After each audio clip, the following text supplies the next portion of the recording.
comentar com você neste vídeo ainda sobre a final da Supercopa do Brasil entre Palmeiras e São Paulo, vencida pelo Tricolor nos pênaltis. Traçar alguns comentários aqui sobre um jogo que foi evidentemente marcado pela dificuldade das duas equipes em conseguir se impor, né? Evidentemente que uma final, sobretudo final em jogo único, pode ser feita, pode ser realizada, pode ser praticada com uma alta intensidade, né? Com um jogo muito bacana de se ver. Ela pode ser praticada também com uma dificuldade muito grande das equipes de bancar o seu protagonismo. Enfim, a gente pode ter um jogo muito bom, um jogo mais ou menos, um jogo ruim, numa final única, né? A gente lembra daquela final contra o Santos, que foi um negócio assim assustador, né? Naquela ocasião que teve o gol do Breno Lopes, foi um negócio assim absurdo, se bem que naquele jogo lá, por exemplo, eu tenha visto ali uma inteligência tática do Abel Ferreira sendo bastante decisiva para aquela conquista, né? Mas enfim, a gente também tem grandes jogos em final única, mas o jogo de ontem não foi, evidentemente, um jogo em que a partida foi das mais bonitas de se ver. É absolutamente normal, como eu disse, né? Tivemos ali, na verdade, eu acho que houve ali um certo receio do técnico do São Paulo em alguns aspectos, né? Em tentar bancar um time muito. A Dorival, acho que correu riscos, tá? Correu bastante riscos aí. Discordo da tese, inclusive defendida por um amigo meu, né? Lá do grupo lá do WhatsApp do José Novares, né? Se você não é membro do canal, vou deixar o link aqui para você pensar em se inscrever, se tornar membro e, se quiser, participar do nosso grupo, né? De que, na verdade, em virtude do Palmeiras ser um time muito melhor que o São Paulo, então aquela era, sim, uma estratégia correta da parte do Carpini. Discordo, porque eu acho que o Palmeiras, este Palmeiras atual, não tem um time tão melhor, né, do que o São Paulo, se é que neste momento é de fato melhor do que o time do São Paulo. Acho que o Palmeiras tem de sobra em relação ainda ao São Paulo a competitividade. Acho que essa competitividade também é um elemento do jogo do Palmeiras que pouco a pouco o Verdão está perdendo, né? Então eu acho, por exemplo, que houve sim ali um certo excesso ali de conservadorismo em alguns aspectos. Por exemplo, eu acho que o Luiz Gustavo é um jogador que pode ser muito importante para um jogo desse, podia ser muito importante para um jogo desse, mas no fim das contas o São Paulo ganhou, e é isso que importa. Agora, também precisamos deixar claro o seguinte: houve ali uma conjunção de dois elementos dentro do jogo, dois eventos, né, dentro da partida, no segundo tempo, que contribuíram para que o São Paulo de fato terminasse o jogo melhor do que o Palmeiras, né? Um deles foram as substituições equivocadíssimas do Abel Ferreira, né? Equivocadíssimas, né? A saída do Flávio Lopes praticamente acabou com o ataque do Palmeiras, né? Inclusive colocou um garoto ali que infelizmente, né, até saiu, assim, corre risco até mesmo de ser muito mal visto em virtude de não ter conseguido entregar minimamente aquilo que provavelmente o técnico esperava, né? O John, que é um muito bom jogador. Então a gente teve ali a saída de um jogador que, na minha opinião, era essencial para o funcionamento do jogo do Verdão. Estava fazendo uma boa partida, um dos poucos naquele momento com muita lucidez. A gente também deve destacar o Mike.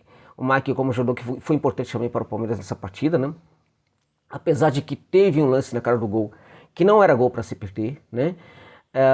Mas o Palmeiras, na verdade, acabou se prejudicando muito com a saída desse jogador, do seu centroavante, né, a entrada do John. Esse tipo de coisa, juntamente com outro elemento, né, porque não foi só um, né, outro elemento também oportunizado pelo Palmeiras, que foi o próprio desgaste da proposta palmeirense, né, se conjugaram com a entrada de alguns jogadores do São Paulo, com sangue novo dentro de campo, e o conjunto dessas coisas aí, na verdade, é que, na minha opinião, se responsabiliza pela melhora do São Paulo na parte final da partida em relação ao Palmeiras, né?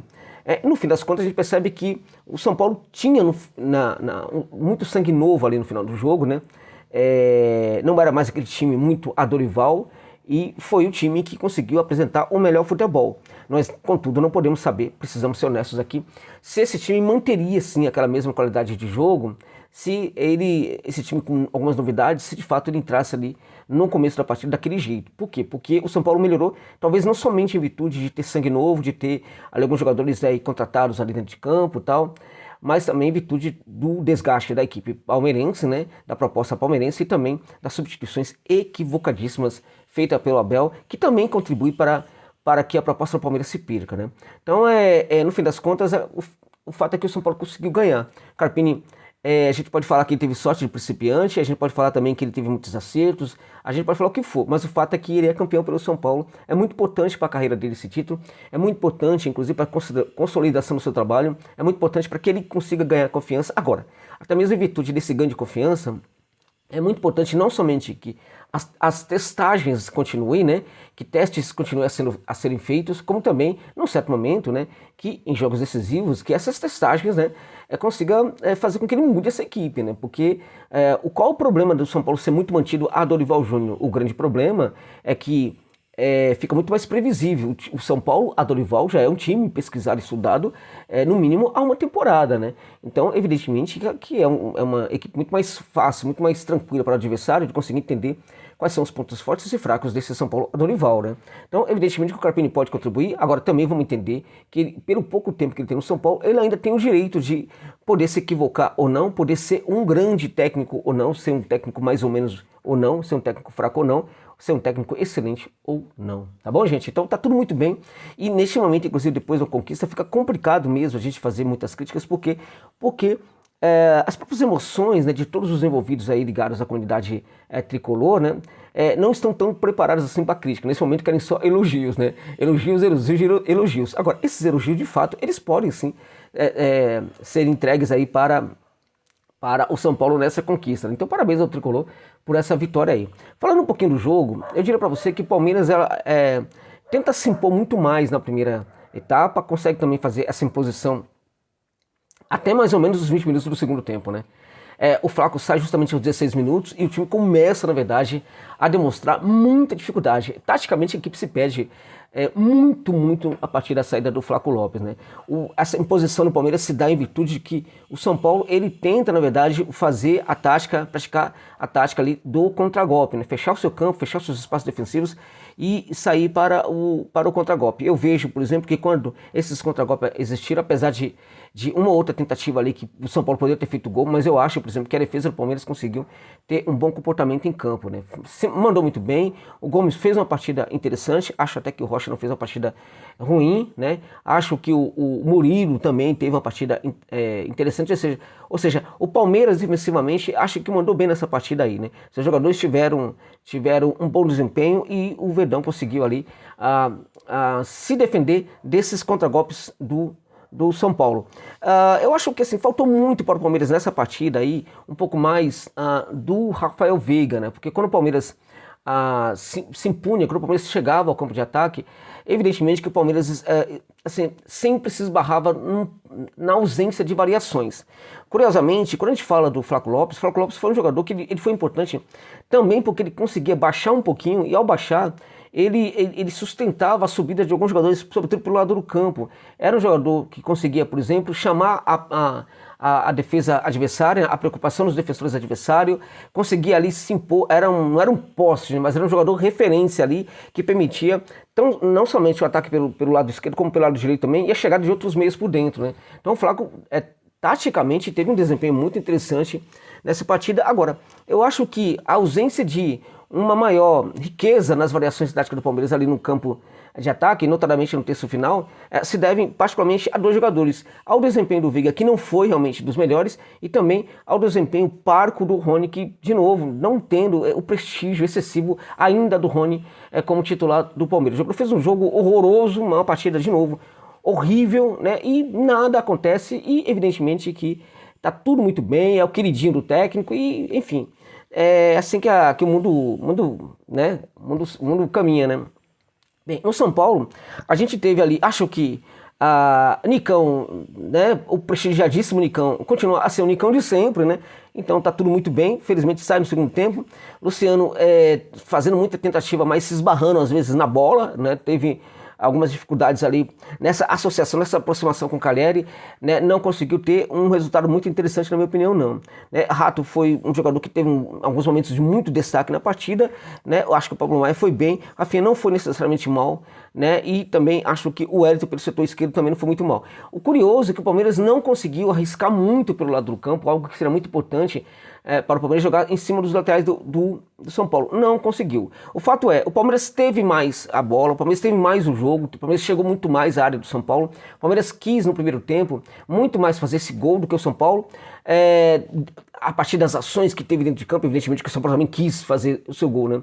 e não conseguiu. Então essa proposta, na verdade, ela acaba intimidando o próprio jogador. Quando o time tenta muito e não consegue, por exemplo, executar a proposta, os jogadores começam a se perder, começam a perder a confiança dentro de campo, né?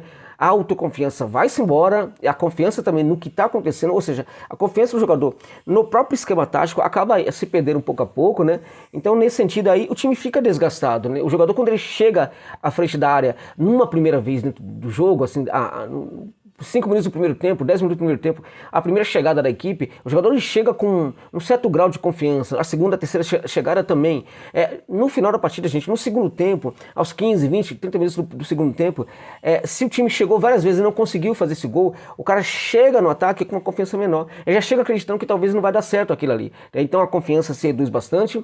Isto, psicologicamente, afeta o ataque do Verdão e vai gerando confiança em quem? Justamente na defesa do São Paulo, que mandou muito bem. Teve um grande jogo, justamente porque quando o Palmeiras estava muito incisivo, essa defesa conseguiu funcionar. Quando o Palmeiras começa a se perder taticamente, porque psicologicamente também já é um time bem afetado, a defesa do São Paulo consegue também crescer ainda mais. E no segundo tempo, particularmente ali quando houve as modificações do técnico Carpini, né, em consonância também com as substituições do Abel, a gente percebe um São Paulo diferente. Então a gente tem o Galo em campo, a gente tem o próprio Michel Araújo, o Moreninha que entrou de novo muito bem, né? O Ferreirinha, enfim, houve ali algumas mudanças na equipe do São Paulo, e o São Paulo começa a melhorar, começa a tomar contra a partida.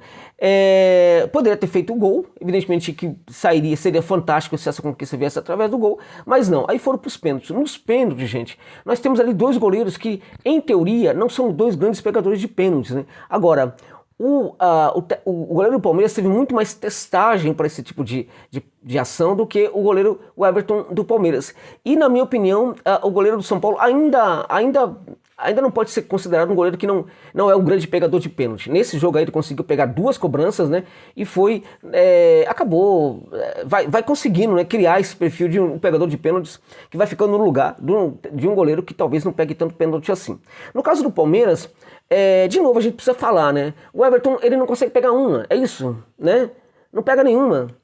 O Everton não consegue pegar, não consegue segurar nenhum pênalti. É lamentável, é um goleiro de seleção brasileira que não consegue, por exemplo, ser útil para pegar pênalti, gente. E não é de hoje isso, né? Vamos combinar que já tem muito tempo lá, essas cobranças, o Palmeiras se perde nas cobranças. Outra questão também, os jogadores do Palmeiras bateram mal, de certa forma? Sim, bateram mal. Algumas das suas cobranças, não foram todos que bateram mal, mas sim, bateram mal algumas das suas cobranças e também ajudaram. Então a gente tem os jogadores que bateram mal, a gente tem um goleiro que foi mal, não pegou nenhuma, enfim, não deu nenhum sinal que pegaria nenhuma cobrança do São Paulo, né? Então o Palmeiras, na cobrança de pênalti, se mostrou de novo um time mentalmente muito fraco.